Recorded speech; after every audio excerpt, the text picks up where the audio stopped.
रमन अपनी business meeting के लिए ऑस्ट्रेलिया गया था और अब वहां का सारा काम खत्म करके इंडिया लौटा था। रमन दिल्ली एयरपोर्ट पर इंतजार कर रहा था अपने ड्राइवर का। वो एयरपोर्ट पर पिक करने आने वाला था। काफी टाइम हो गया था लेकिन वो नहीं आया। रमन उसको कॉल कर रहा था पर कॉल भी नहीं लग रहा था। कुछ देर बाद रमन ने फोन का चार्ज 5% था। थोड़ी देर बाद स्विच ऑफ हो गया। इंतजार करते करते बहुत टाइम हो गया था तो रमन ने सोचा कि वो टैक्सी लेकर ही चला जाएगा। फिर वो अपना सारा सामान लेकर एयरपोर्ट के बाहर निकला और टैक्सी की राह देख रहा था कि कोई टैक्सी आए। तभी एक टैक्सी आते देख रमन उसे हाथ दिखाकर रोका और जैसे ही बैठने गया तो एक लड़की दूसरी साइड से टैक्सी में बैठ गई। रमन ने कहा कि ये टैक्सी उसने रोकी है। तो वो बोली, तो क्या हुआ, बैठी तो मैं पहले ना, आप दूसरी टैक्सी ले लो। रमन ने उससे पूछा कि आपको किस तरफ जाना है। उसने गुस्से में कहा, मैं कहीं भी जाऊं, आपको उससे क्या मतलब। उसका ये सब सुनकर रमन को गुस्सा आ गया। रमन अपने मन में सोचा, एक तो मैं कब से इंतजार कर रहा हूँ, ड्राइवर नहीं आया मेरा, और ये इधर मुझसे बहस कर रही है। फिर रमन गुस्से में आकर टैक्सी में बैठ गया और बोला, भैया चलो। वो लड़की कुछ नहीं बोली और कुछ समय के बाद उसका घर आ गया तो वो रमन से पहले ही उतर गई और रमन आगे निकल गया टैक्सी में। फिर जब रमन को प्यास लगा तो वो पानी पीने के लिए पीछे वाली सीट से पानी की बोतल लेने गया तो देखा उधर एक छोटा सा हैंड पर्स था जिसमें एक पैन कार्ड, आधार कार्ड और एक डायरी थी। वो पर्स उस लड़की का था। रमन ने ड्राइवर को बोला कि देखो, ये उस लड़की का पर्स इधर छूट गया है, तुम इसे पुलिस स्टेशन में जाके जमा कर देना।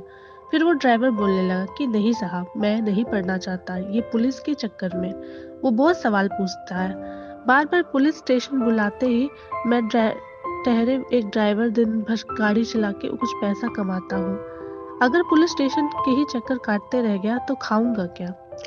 साहब, ये काम आप ही कर दो, आप पुलिस स्टेशन जाके जमा कर देना।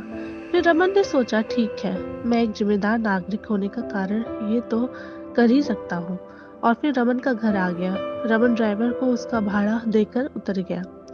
रमन के घर में रमन के अलावा उसके मम्मी पापा रहते हैं। रमन उनसे मिला, उनका हाल चाल लिया और पूछा कि ड्राइवर आया क्यों नहीं एयरपोर्ट पर मुझे लेने। तो उसकी माँ ने बताया कि रास्ते में गाड़ी खराब हो गई तो उसने तुम्हें कॉल किया लेकिन तुम्हारा फोन ऑफ था। तो उसने घर पर कॉल के बताया कि वो गाड़ी ठीक करवाने के लिए जा रहा है। रमन ने कहा ठीक है और अपना सामान लेकर कमरे में चला गया आराम करने। जब रमन शाम को सोकर उठा तो अपना कमरा ठीक करने में जुट गया जो कि बहुत बिखरा हुआ था। तभी रमन को वो उस लड़की का पर्स दिखा जो उसे गाड़ी में मिला था। रमन ने उसे खोला तो उसमें डायरी था। उसने निकाल के देखा, उसमें कुछ फोन नंबर लिखे हुए थे। उसमें एक नाम था, रीना। रमन ने उस नंबर पर कॉल किया और उसे बोला कि मुझे एक पर्स मिला गाड़ी में जिसमें एक डायरी है, उसमें तुम्हारा नाम है और एक पैन कार्ड और आधार कार्ड भी है। रीना ने पूछा कि आधार कार्ड पर नाम क्या है। रमन ने आधार कार्ड पर देखा और बोला, आरोही। तो सामने से वो लड़की बोली, हाँ, ये मेरी दोस्त का पर्स है, वो मुझे बोली थी कि उसका पर्स कहीं खो गया है, मैं उसे बता देती हूँ और आपका नंबर भी दे देती हूँ, वो आपको कॉल कर लेगी। रमन ने कहा, ठीक है। थोड़ी देर बाद एक नंबर से कॉल आता है। फोन उठाते ही सामने से एक लड़की बोलती है, मेरा पर्स आपके पास है क्या। रमन ने पूछा, आप कौन। तो वो बोली, वही जिसका पर्स आपके पास है, जिसमें मेरा कुछ बहुत जरूरी सामान है। रमन ने कहा, हाँ मेरे पास है, तुम उसे टैक्सी में भूल गई थी। वो बोली, हाँ, क्या आप कल मुझे न्यू कैफे में मिलकर उसे लौटा सकते हैं। मैंने कहा, हाँ। वो थैंक यू बोलकर कॉल रख दी। अगले दिन रमन कैफे गया उसका पर्स लौटाने के लिए। रमन सही टाइम पर पहुंचा था लेकिन आरोही लेट थी। रमन रुका था उसके लिए। कुछ देर बाद वो आई। आज वो बिल्कुल अलग ही लग रही थी कल से। उसके लंबे घने बाल थे जो खुले थे। उसने पीला और काला रंग का सलवार कुर्ता पहनी थी। रमन उसे पास देखता ही रह गया। वो धीरे धीरे रमन की तरफ चली जा रही थी। रमन का ध्यान ही नहीं था, वो बस उसे देखे जा रहा था। फिर वो बोली, हेलो, ध्यान कहाँ है, आपसे मैं कुछ पूछ रही हूँ। तो रमन जल्दी से उठ गया और बोला, हाँ आओ, मैं तुम्हारा ही वेट कर रहा था। वो बोली, हाँ सॉरी, मुझे थोड़ा लेट हो गया। रमन ने बोला, कोई बात नहीं। फिर रमन ने कहा, कॉफी। वो बोली, सॉरी आज नहीं, मैं थोड़ी जल्दी में हूँ, आप मेरा पर्स दे दो, मुझे जाना है। रमन ने कहा, हाँ दे दूंगा, थोड़ी बैठकर कॉफी तो पी लो। वो बोली, जरूर, लेकिन आज नहीं, फिर कभी। मैंने कहा, ठीक है, लेकिन याद रखना अपनी बात, अगली बार साथ में बैठ के कॉफी पीना पड़ेगा। फिर मत कहना आज भी जल्दी में हूँ। वो बोली, हाँ ठीक है, अब मेरा पर्स दे दो। रमन ने उसका पर्स दे दिया और बोला, मैं तुम्हें कॉल कर सकता हूँ ना अगली बार मिलने के लिए? तो वो बोली, हाँ, और चली गई। रमन कुछ देर बाद वहां रुका और फिर ऑफिस चला गया। रमन पूरी रात आरोही के बारे में ही सोचता रहा। रमन उसे भूल ही नहीं पा रहा था। अगले दिन रमन के कुछ दोस्त मिले और वो उसे बोलने लगे कि चलो आज पार्टी करते हैं, बहुत दिन हो गए हैं। हम दोस्तों ने साथ में पार्टी नहीं किया। रमन ने कहा, ठीक है, सब चल रहे हैं तो मैं भी चलता हूँ। फिर वो चार दोस्त एक क्लब में गए जहाँ वहाँ बहुत नाचे साथ में, फिर थोड़ा ड्रिंक भी किया। तभी रमन की नजर लड़की पर गई तो लगातार बहुत ड्रिंक कर रही थी। रमन ने ध्यान से देखा तो वो और कोई नहीं, आरोही थी। आज वो बहुत परेशान लग रही थी और वो ड्रिंक कर रही थी।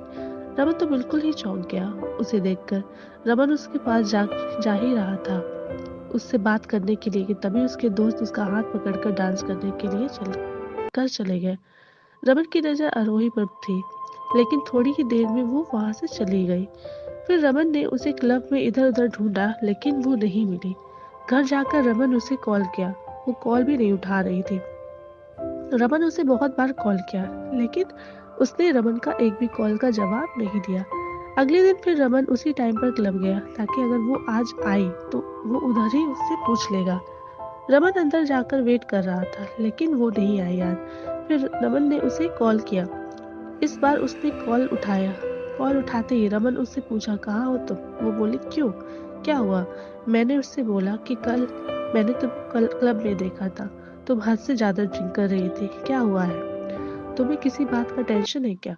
वो बोली, नहीं, और कॉल कट कर दी। रमन फिर उसे कॉल लगाया तो उसका कॉल स्विच ऑफ बता रहा था। रमन वहां से घर चला गया। घर आकर उसने आरोही को मैसेज किया कि अगर तुम्हें किसी बात की टेंशन है तो मुझे बता सकती हो। उसका कोई रिप्लाई नहीं आया। 3 दिन हो चुके थे, अभी तक आरोही ने मैसेज किया रिप्लाई नहीं दिया था। रमन फिर आरोही को कॉल किया। उसने कॉल उठाया। रमन ने बड़े आराम से बोला कि तुमने कुछ रिप्लाई नहीं दिया मेरा मैसेज का। वो चुप ही थी। रमन ने फिर बोला, ऐसे चुप नहीं रहो, कुछ बोलो, कुछ परेशानी हो तो बताओ, मैं तुम्हारी मदद कर सकता हूँ। फिर रमन ने कहा, अच्छा चलो कल उसी कैफे में मिलो, तुम्हारी कॉफी बाकी है एक मुझ पे। वो, हाँ ठीक है, बोलकर कॉल रख दी। रमन बड़ी बेचैनी से कल का इंतजार कर रहा था।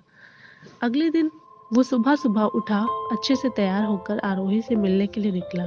आज भी रमन टाइम से पहले आकर इंतजार कर रहा था। थोड़ी ही देर में आरोही आई। वो बहुत सुंदर दिख रही थी। आज उसने साड़ी पहना था और बाल वैसे ही खुले थे।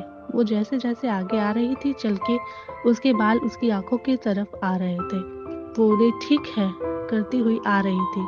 वो आके रमन के सामने वाले कुर्सी पर बैठ गई। वो शांत थी। रमन ने पूछा, कॉफी? वो हल्की सी मुस्कुराहट के साथ बोली, हाँ। रमन ने वेटर को कॉफी के लिए बोला और आरोही से बोला, चलो अब बताओ क्या बात है जिससे तुम परेशान हो। पहले तो वो कुछ नहीं बोल रही थी। फिर रमन ने कहा, बोलो कुछ। वो बोली कि मैं मुंबई में अकेले रहती हूँ, यहाँ पे मैं अपना करियर बनाने के लिए आई हूँ। ये बोलते बोलते वो चुप हो गई। मैंने कहा, हाँ आगे बोलो, इसमें क्या हुआ? ये तो अच्छी बात है, तुम अपने करियर पे इतना ध्यान दे रही हो। फिर वो बोली, अब नहीं हो पा रहा है, मेरा काम में बिल्कुल ध्यान नहीं रहता। मुझे अपने बॉस से बहुत बार अब डांट सुननी पड़ती है और उसने तो ये तक कह दिया ही चलता रहा तो वो मुझे नौकरी से निकाल देगा। 1 महीने हो गए हैं मेरे इस बर्ताव से मुझे रोज डांट सुननी पड़ती है। मैंने उससे पूछा, ऐसा क्या हो गया है कि तुम इतनी परेशान रह रही हो? वो चुप हो गई फिर से। फिर थोड़ी देर बाद बोली, मुझे ब्लड कैंसर हो गया है। ये सुनकर रमन घबरा गया। आगे वो बोलती रही, 1 महीने पहले मैंने चेकअप करवाया था तो डॉक्टर्स ने बोला कि मुझे ब्लड कैंसर हो गया है, अभी सेकेंड स्टेज पर है। ये सुनकर मैं तब से परेशान रहती हूँ कि कैसे मैं सब करूँगी। मेरा इस दुनिया में कोई नहीं है। बचपन से ही मैं अनाथ हूँ, बस कुछ ऑफिस के दोस्त हैं। मैं ये बात अपने ऑफिस में भी नहीं बता सकती कि अगर बॉस को पता चला वो मुझे नहीं नौकरी से निकाल ना दे। 2 महीने पहले ही मेरा प्रमोशन हुआ है, मुझे मैनेजर बनाया गया है और ये सब हो गया। मैं अब क्या करूँ, कुछ समझ नहीं आ रहा है। ये सब सुनकर रमन ने धीरे-धीरे उसका हाथ अपने हाथों में लिया और बोला, तुम अकेले नहीं हो, मैं तुम्हारे साथ हूँ। वो चुपचाप रमन की ओर देखने लगी। रमन ने कहा, हाँ, तुम सही सुन रही हो। मैं तो उसी दिन से तुम्हें पसंद करने लगा जिस दिन तुम अपना पर्स लेने के लिए मुझसे मिलने आई थी। ये सुनकर उसने अपना हाथ पीछे कर ली। रमन ने पूछा, क्या हुआ? हाथ क्यों हटा लिया तुमने? वो बोली, नहीं, ये सब ठीक नहीं। मेरी जिंदगी का कोई भरोसा नहीं है और मैं तुम्हें मेरी वजह से कोई परेशानी नहीं दे सकती। रमन उसे प्यार से समझाया कि नहीं, तुम मुझे कोई परेशानी नहीं दे रही हो। मैं तुम्हारा ध्यान रखना चाहता हूँ, तुम्हें अपनी जिंदगी का हिस्सा बनाना चाहता हूँ। मैं हमेशा तुम्हारे साथ रहूंगा, कभी तुम्हें अकेला नहीं छोड़ूंगा। वो बोली, नहीं, तुम समझा करो, कल का पता नहीं मैं रहूं या ना रहूं। तुम क्यों खुद को किसी के परेशानी में डाल रहे हो? रमन उसे बहुत समझाया लेकिन वो नहीं मानी और चली गई। रमन उसके पीछे गया, उसके हाथ पकड़ के रोका और उससे कहा, तुम्हें कभी भी किसी की जरूरत हो तो मैं हमेशा तुम्हारे साथ रहूंगा। और फिर आरोही चली गई। रमन उसे रोज उसका हाल पूछता था। वो डॉक्टर के पास चेकअप के लिए गई कि नहीं, टाइम पर दवाई ले रही है नहीं। उस दिन के बाद रमन ने कभी उसे अकेला नहीं महसूस होने दिया। रमन उसे रोज फोन करता था, उसका हाल पूछता था। 3 महीने हो चुके थे ऐसे बात करते करते। एक दिन शाम को फोन पर बात करते करते आरोही बेहोश हो गई। रमन उसे बुलाता रहा लेकिन वो कुछ नहीं बोल रही थी। रमन तुरंत उसके घर के जाने के लिए निकल गया। उधर पहुंचा तो देखा कि आरोही के घर पर कोई नहीं था। फिर उसके पड़ोसियों से पूछा तो पता चला वो उसे हॉस्पिटल लेकर गया। मैं तुरंत हॉस्पिटल पहुंचा, इंक्वायरी डेस्क पर उसके बारे में पता किया। उसके रूम की तरफ गया, वहाँ 3-4 लोग खड़े थे जो आरोही के हॉस्पिटल लेकर आए थे। रमन उनसे पूछा कि क्या हुआ आरोही को, तो बोले कि आरोही अपने घर में बेहोश होकर गिर गई थी। वो तो उसके घर का दरवाजा थोड़ा खुला था तो एक बच्चे का बॉल खेलते खेलते उसके घर में चला गया, तो हमने जाके देखा कि वो बेहोश पड़ी थी।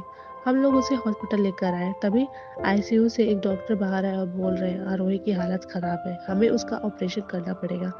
रमन ने पूछा, ऑपरेशन के बाद आरोही बिल्कुल ठीक हो जाएगी ना? तो डॉक्टर ने कहा, कभी अभी कुछ बोल नहीं सकते। रमन ने कहा, डॉक्टर आप ऑपरेशन की तैयारी कर लीजिए और पैसे की कोई फिक्र ना करें। ये सुनकर डॉक्टर चले गए। पूरे 7 घंटे बाद ऑपरेशन रूम से डॉक्टर बाहर आए। रमन जल्दी से डॉक्टर के पास गया और पूछा, आरोही कैसी है? डॉक्टर ने कहा, ऑपरेशन सक्सेसफुल हुआ, घबराने की बात नहीं है कुछ। रमन के जान के बाद जान आई। उसने पूछा, क्या मैं आरोही से मिल सकता हूँ? डॉक्टर ने कहा, अभी नहीं, कुछ देर बाद। रमन ने कहा, ठीक है। फिर रमन बाद में आरोही से मिला। वो रमन को देखकर रोने लगी। रमन उसके पास बैठा था। उसने कहा कि बोला था मैं हमेशा तुम्हारे साथ रहूंगा। ये सुनकर आरोही और रोने लगी। रमन उसे चुप कराया और कहा, अभी अभी तुम्हारा ऑपरेशन हुआ है, ऐसे में तुम्हें रोना नहीं चाहिए। हम दोनों बहुत देर तक एक दूसरे के हाथ पकड़ करके बैठे थे। फिर वो दोनों घर आए।